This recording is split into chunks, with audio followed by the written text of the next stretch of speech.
Spirit of God in the clear running water, blowing to greatness the trees on the hill. Blow, blow, blow till I be but breath of the Spirit flowing in me. Hello, welcome to Spirit of Life. My name is Geraldine Lee, your host, and our guest is Reverend Glen, Anglican priest of St. Oswald's Church, Glen Iris.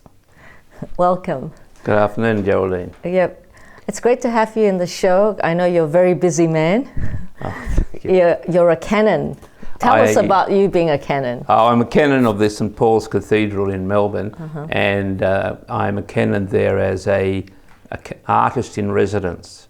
So I prepare and do work, artistic work inside the cathedral, and I've designed some windows that will go in the entry to the cathedral, which will be put in sometime this year, probably in the next 4 to 6 weeks.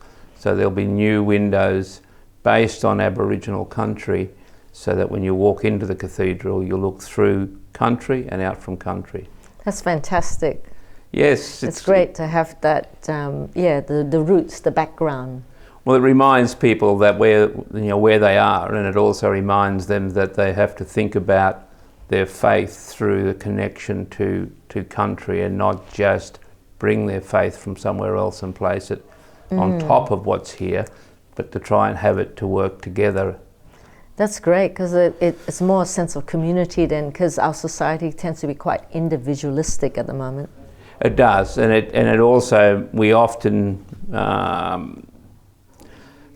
place our faith separate from the rest of our lives, and don't really understand sometimes that it's where we live and where we move and what the things are around us that influence our faith, but also our faith has to interact with that, and if it's not able to do that, then we're going to struggle as people.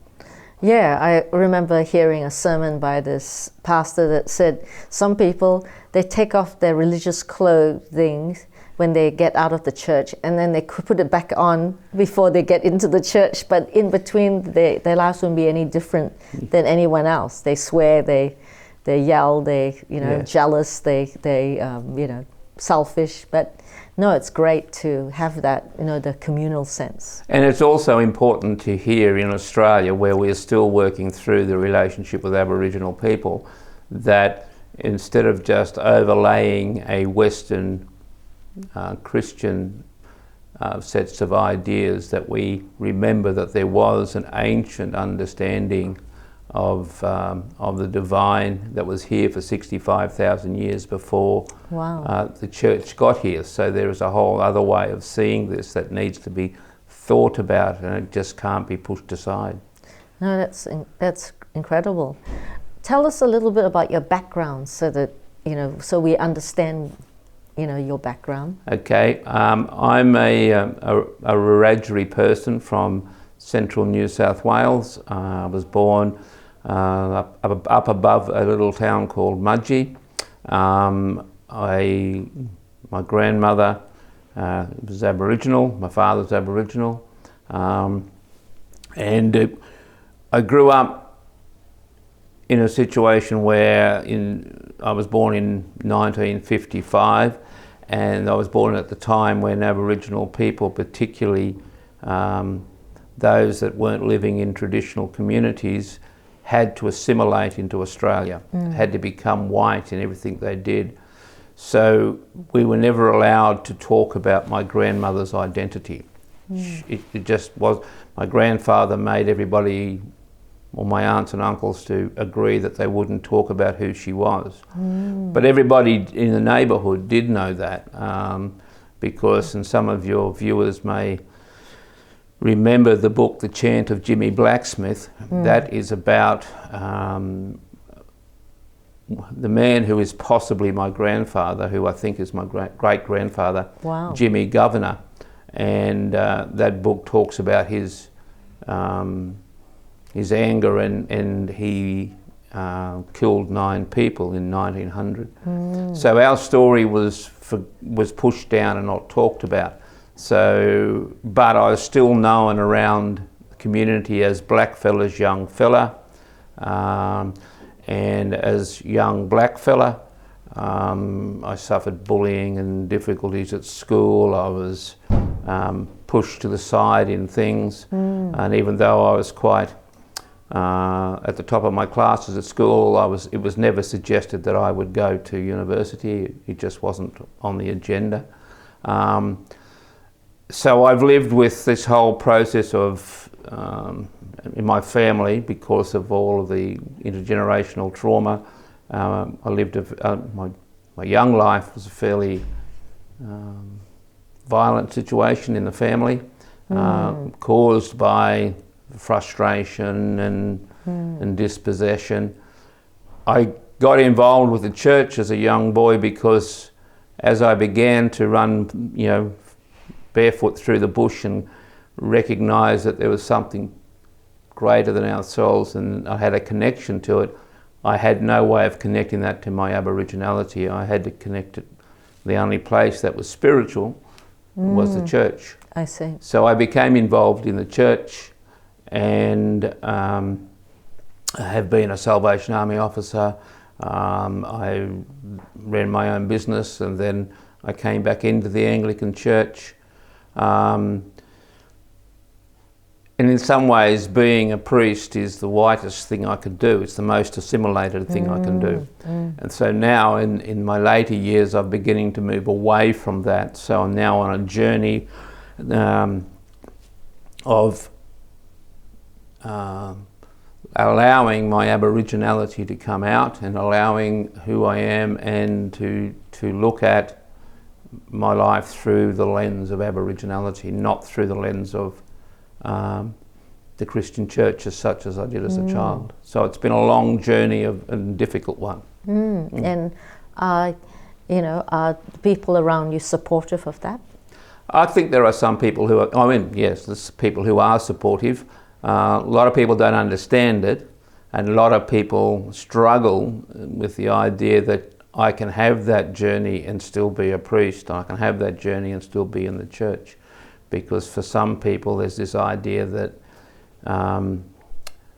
when you become a part of the church, you have to leave aside Aboriginal ideas and philosophies. And I'm not sure that that's how God sees it. Yes.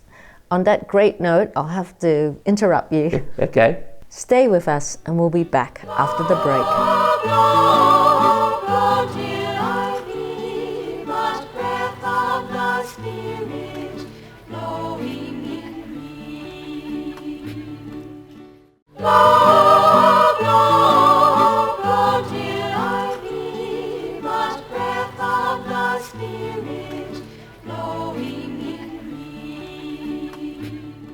Welcome back to Spirit of Life. My name is Geraldine Lee, your host, and our guest is Reverend Glen of St. Oswald's Church, Glen Iris. Welcome back. Thank you. Father Glen or Canon Glen, how do you refer to yourself? I think that most people just call me Glen, Yes. but Reverend Glen is probably the most standard or form that most Right. Anglican people will call me. And it's great that you're talking about your journey of identity and how you're now in St. Oswald's Anglican Church. Yeah. How is that for you? Look, I'm very pleased to be at St. Oswald's. When I came down here to do the job interview 7 years ago, I walked into the church and it felt really, it didn't have for me any sense of the colonial overlays. There were no obvious plaques and things that may be problematic, and I felt comfortable in the space and on the ground.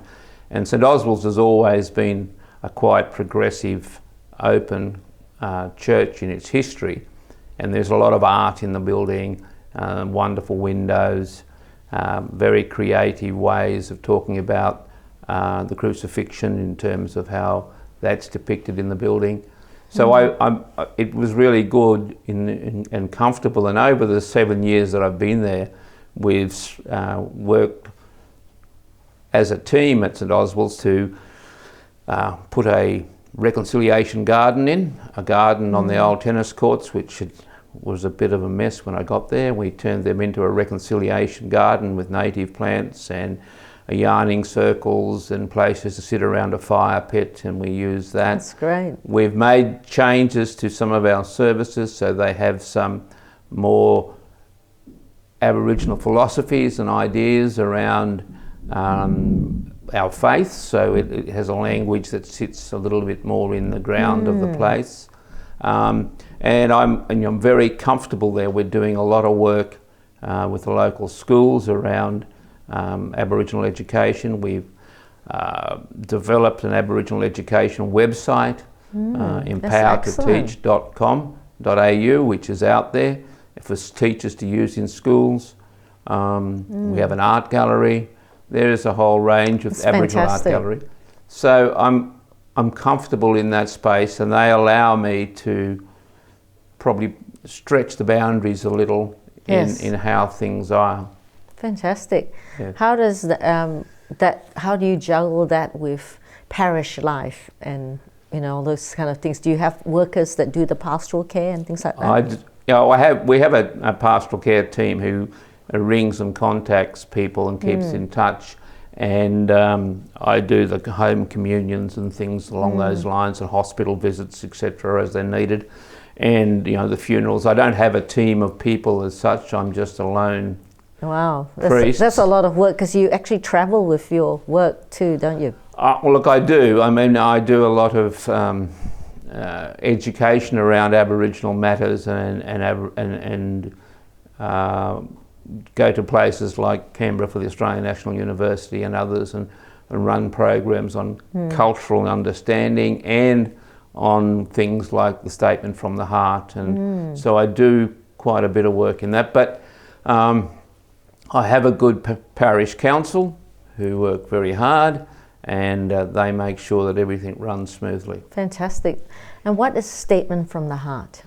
Statement from the Heart was in 2017, after 12 months of consultations right across Australia, with around 12 to 1,300 Aboriginal people.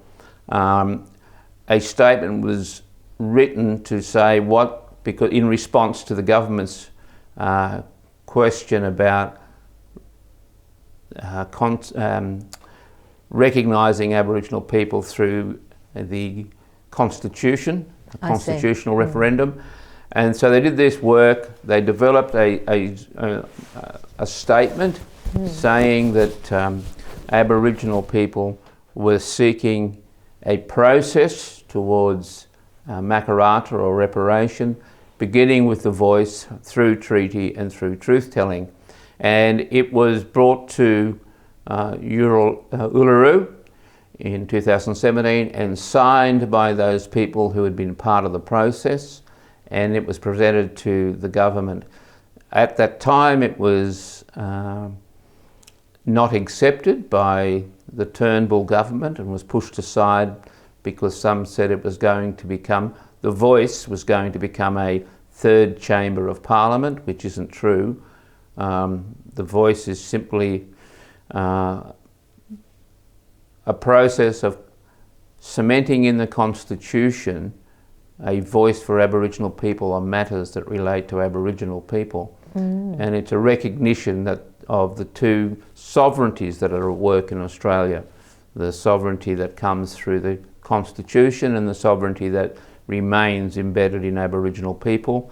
It's putting both those into the Constitution together so that we can begin to work on some of the issues we face as a nation.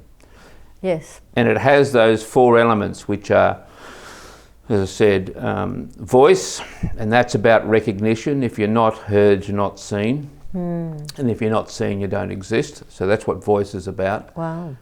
Treaty is about the fact that if you are seen, you both agree that you are in this place and you need to come some kind of agreement about how you're going to work it out, and you agree to work on something. That's what we would call conciliation, something that has never really been the case in Australia. We've never really been together as one nation. So that's conciliation, and once you've done that and you agree that you both are here and you have to work on it, you then tell the truth from both sides, not just from the Aboriginal side, but from the people who came here, about the truth about how they've benefited from it, how they've treated Aboriginal people, the truth. So the truth from both sides need to be told, and that's what's called reconciliation. So in those first 3 steps, you move from recognition to conciliation to reconciliation, and the last step is the Yolngu word called makarata, which is moving forward after a dispute. Before you go on to the next level, we might go for a break and we'll hear more. I'll come back to makarata. Yeah, that'll be great. You've been watching Spirit of Life. Stay with us and we'll be back after the break.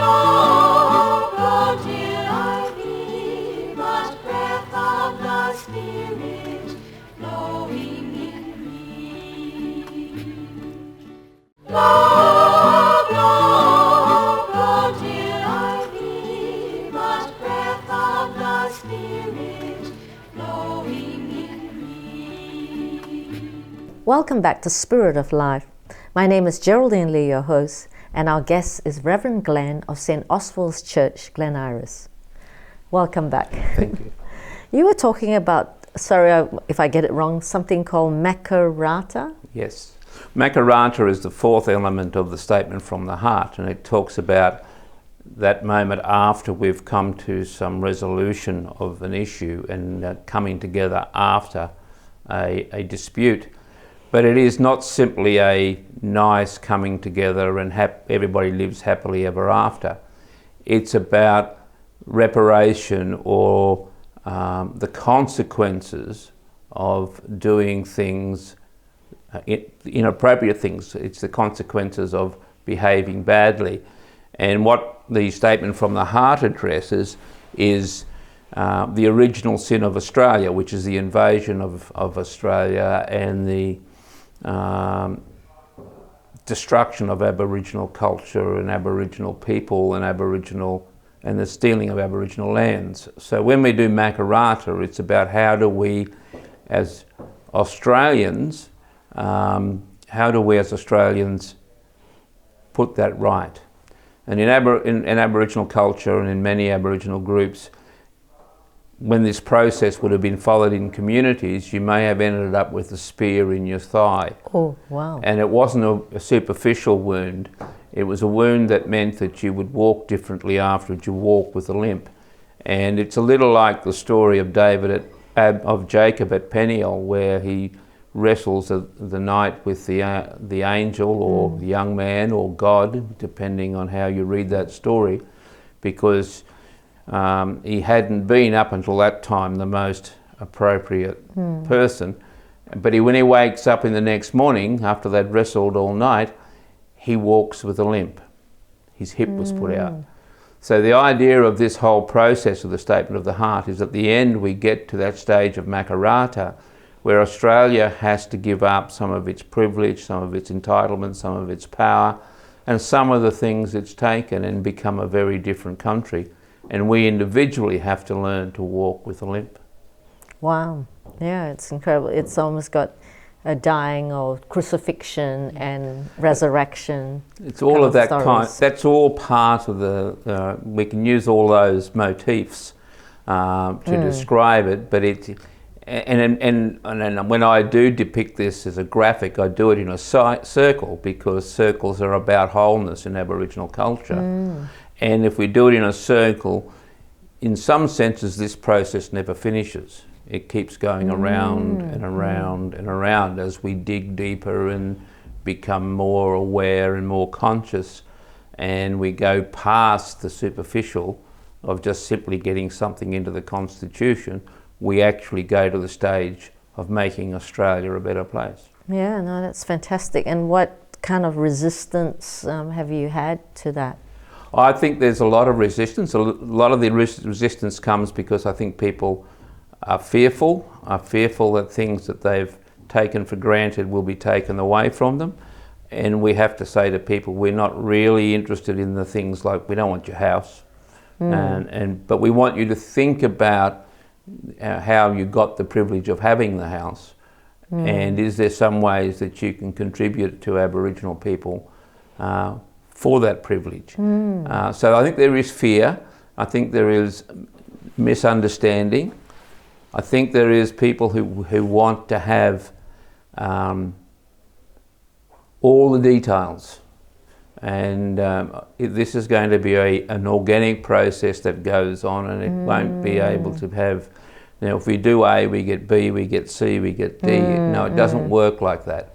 So I think there'll be resistance, and there's some false resistances like, well, this is a minority group, why should we give them a voice in Parliament?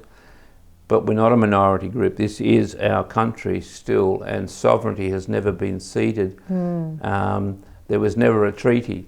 So we're not just another minority group in Australia. We are the continuing owners or the continuing sovereign people of this country. So there's a lot of misunderstanding, a lot of need for education, a lot of need for talking, and a lot of need for being open to the possibility of making difference. And how many people are behind this belief of the statement from the heart?